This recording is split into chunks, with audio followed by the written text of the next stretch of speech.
Assalamualaikum and hi, my name is SHARIFAH BINTI MUSTAZA from AM1104G. So, first of all, I will go through to introduction to EKSA. What is EKSA?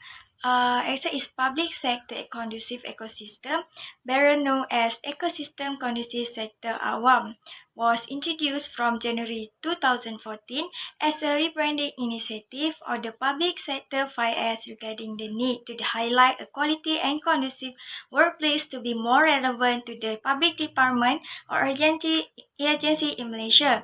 EKSA providing an environment, work culture and values that are practiced by all members of public sector.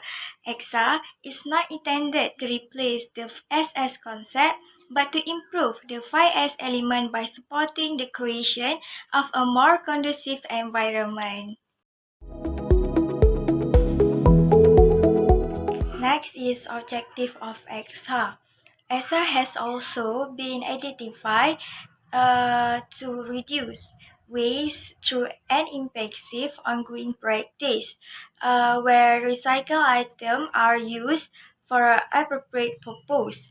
There is 5 objectives of EKSA, which is firstly is enhance most corporate image. Enhance most corporate image was impressive on an area environment that has a corporate image and look professional is given that the mosque is the building center for culture and the development of Islamic da'wah, as well as a center for Muslim activity. Secondly, it has been the implementation of conducive ecosystem. EKSA practice impressive on conducive area environment that is comfortable, tidy, and clean. Thirdly, is ensure that auditing element meets the needs of various. EKSA can be applied globally and is a facilitator in carrying out tasks in each area without any constraint. Finally, is creativity and innovation. EKSA practice impressive on creativity innovation in shaping the work environment. Lastly is to promote effort supporting the campaign to go green. The green practice is an act saving that Earth, which is now known to the Earth experience global damage and warming because of human lifestyle themselves. That's all for me. Thank you.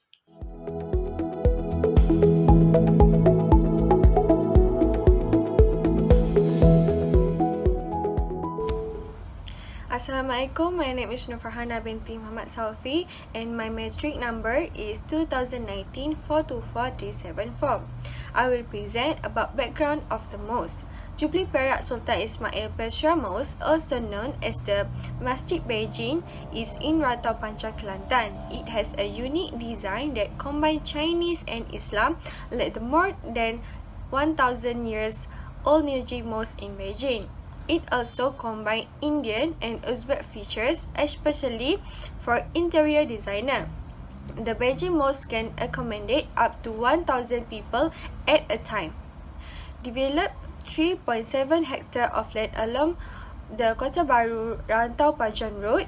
Visitor can mistakenly think of it as a Chinese temple, but of its pagoda-like structure. Construction of this mosque began on September 12, 2005. This is a prototype of the Masjid Beijing. The location of this mosque is located on the side of the Pasir Mas Rantau Panjang Highway, about 2 km from Pekan Rantau Panjang, with an area of 3.7 acres. The total construction cost of this mosque is estimated at 8.8 million. Accordingly, the project and idea for the proposed development of a Chinese architectural mosque were initiated by YAB Menteri Besar of Kelantan at the 1997 State Planning Committee meeting on 30 September 1997. Initially, several sites were identified around the city of Kota Baru, but there were land property that require land acquisition. The Central Committee then proposed the Kelantan State Museum Corporation site in Kota Kuban Labu. As another alternative, the Parent Committee has proposed to its website dedicated to Bandar Baru Pasir Pekan, which is located to the next previous museum site. As we can see, this is the location of Masjid Beijing Mosque.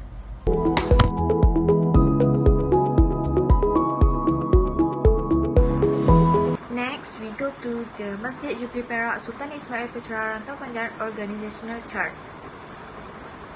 Based on the chart, we know that Jubli Perak Mosque is led by the chairman, which is Haji Muhammad bin Awan, and helped by his assistant Hussein bin Abdullah.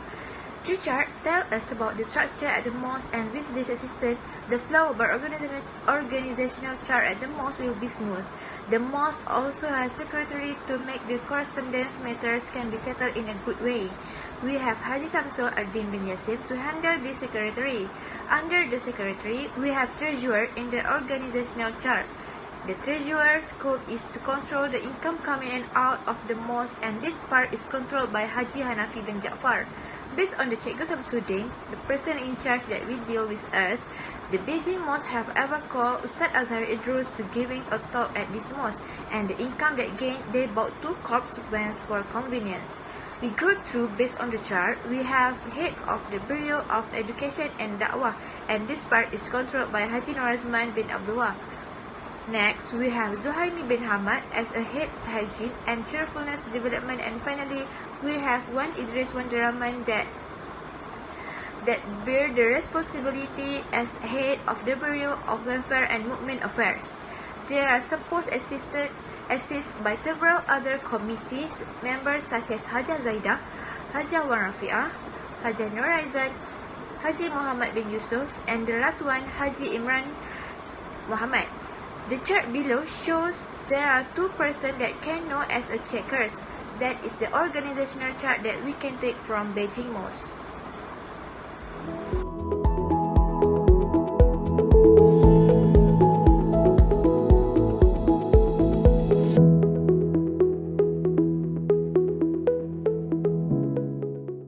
Hi, Assalamualaikum. My name is Siti MUNIRAH Satar, and my part is service and activities.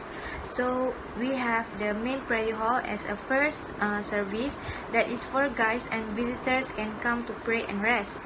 They are also provide Al-Quran and book that they can read at here. And we have library that people can come and to read the Ilmiah books and get the reference book. And the third one is we have the zakat counter at this mosque. People can come at Masjid Beijing and pay zakat here. Most people who living nearby the mosque can access the method to pay zakat easier. They are not going to go far and pay zakat at Kota Baru Center. And we also have a mimbar. Mimbar is also known as a pulpit. And Ustad will come and giving talk here, and mostly mimbar used to giving a khutbah every Friday. And also we have the food bank. So food bank is provided for asnaf people come to get the food and that we provide for them. And also we have Talk Season Park. Talk Season Park is happen every weekend at the mosque. Mostly they are invite Ustad to give a talk.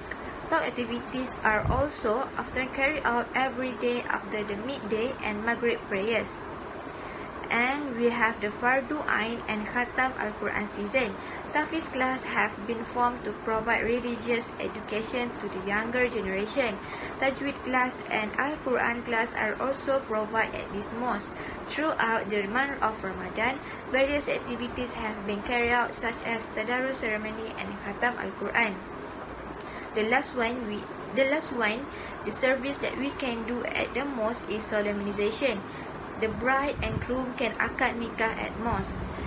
This mosque provides fitting for marriage.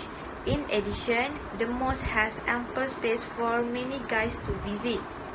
That's all facilities. That's all service and activities that we can do at Masjid Jubli Perak. Thank you.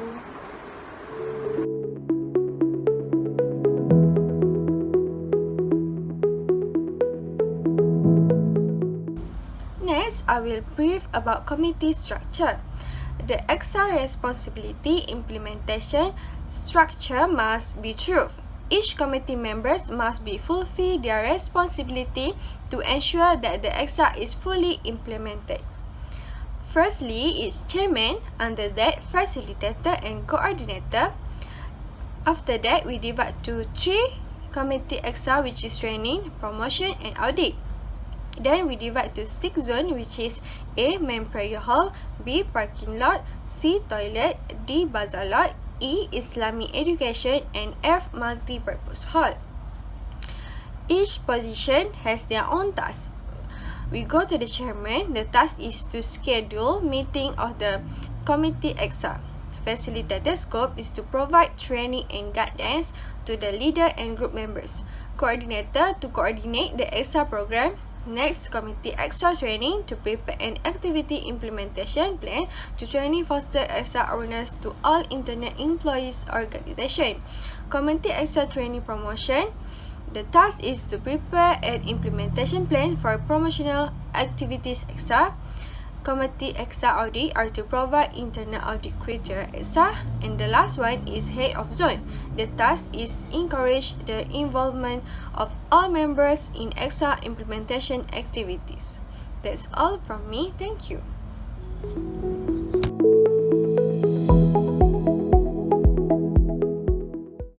So, for identification zone, our group choose 6 zones for EKSA, which is Zone A, Zone B, Zone C, Zone D, Zone E, and Zone F. For Zone A, we have main prayer hall. At main prayer hall, we have women prayer hall and imam room. In the area of main prayer hall, have provided telekung room, and there are 2 shelves of reading material. For the Zone B, which is parking lot, the parking lot area nearby residential area. For the Zone C, we have a toilet. For toilet area, we can see there are ablution and women ablution place. For the Zone D, which is bazaar, less on open courtyard, there's a place providing trading activities such as selling Al-Quran, Jubah, and so on. For the zones E, we have Islamic education. This zone provide kindergarten and Fardu Ain class. This area on the right of the open courtyard. Lastly, for zone F, which is multi-purpose hall, this hall there are seat room. This always got rented by people who stay near at the mosque and also for visitor. That's all for me. Thank you.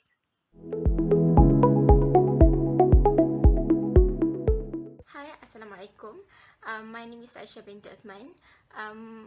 Now I would like to present about documentation of issue and the recommendation.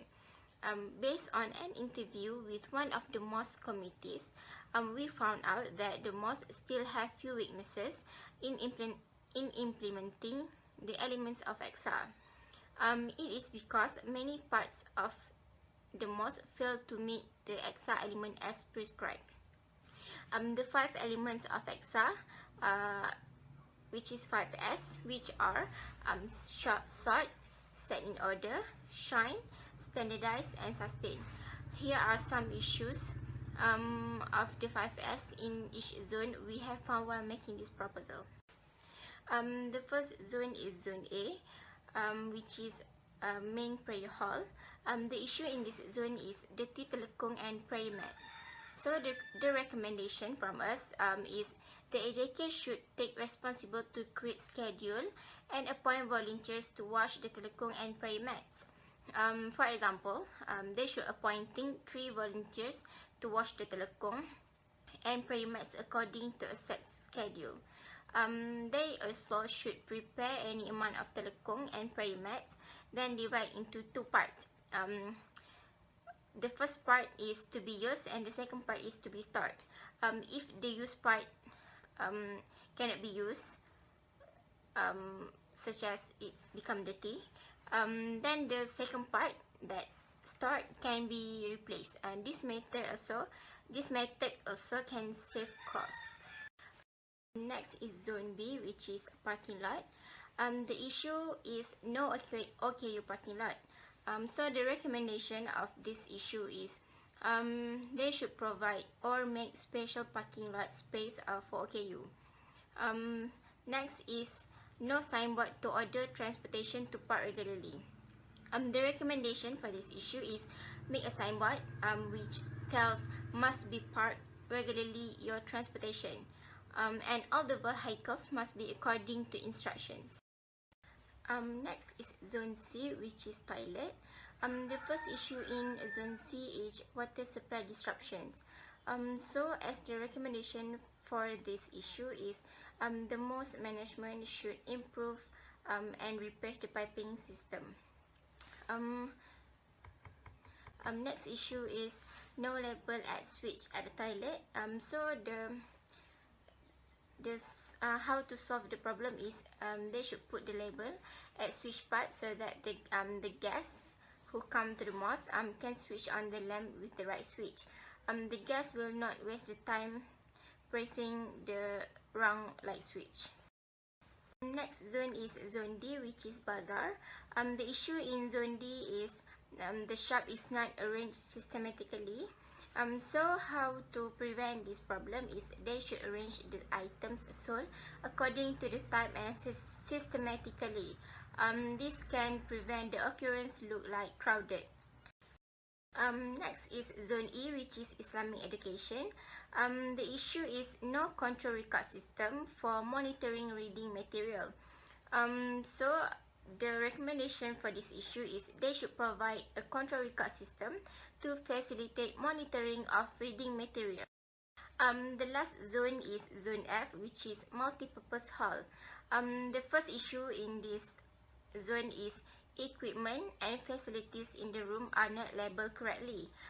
They should all equipment and facilities in the room should be labeled with correct and in perfect condition, safe and can be used. And the last issue is no ethical use of the multipurpose hall is placed on the premises, which is easy to see. How to prevent this issue is they should provide an ethic of the use on multipurpose halls on display on the site, which is easy to see.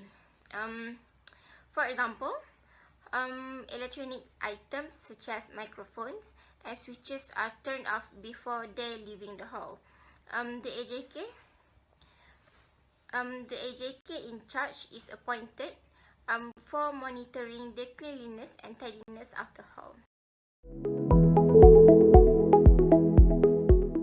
So, put it in a nutshell, EKSA is the best way to make the mosque surrounding beautiful and clean.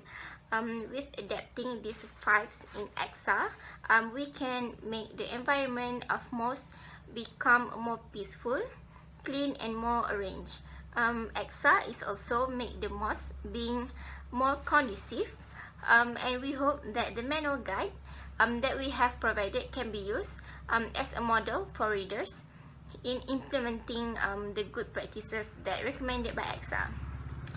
We also hope that EKSA is used as a guide to create a clean, tidy, conducive and safe environment and able to contribute to increase productivity and service quality. Thank you.